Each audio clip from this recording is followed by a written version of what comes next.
पक्षी सप्ताहानिमित्त 8 दिवस 8 निशाचर पक्षी यामधला तिसरा पक्षी आहे ठिपकेवाला पिंगळा, अर्थातच स्पॉटेड आउलेट।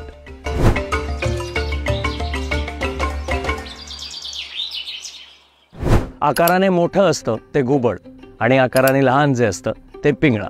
महाराष्ट्रात प्रामुख्याने 3 प्रजाती आढळतात पिंगळ्याच्या, त्यातलं सहज सापडणारं म्हणजे ठिपकेवाला पिंगळा म्हणजे स्पॉटेड आउलेट, जे आपल्या शहरात सुद्धा खूप आपल्या घराच्या जवळपास सापडतं अगदी सहज। ठिपकेवाल्या पिंगळ्याचं शास्त्रीय नाव म्हणजे अथिन ब्रह्मा। हे नाव खूप इंटरेस्टिंग आहे कारण अथिन ही एक ग्रीक देवता आहे आणि ब्रह्मा आपल्याला माहितीच आहे हिंदू देवता आहे।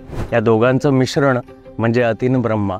स्पॉटेड आउलेट आणि फॉरेस्ट आउलेट म्हणजेच ठिपकेवाला पिंगळा आणि वन पिंगळा यामध्ये बरेचदा ओळख करताना अनेक जण गल्लत करतात।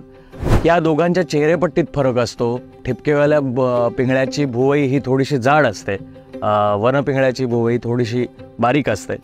बऱ्याचदा तस्करी किंवा मांत्रिक कार्यांमध्ये या पिंगळ्यांना घुबडाची पिल्लं म्हणून देतात।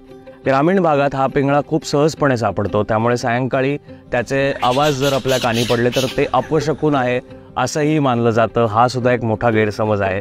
तर ही होती माहिती ठिपकेवाल्या पिंगळ्याबद्दल। उद्या भेटूया एका नवीन निशाचर पक्ष्यासोबत।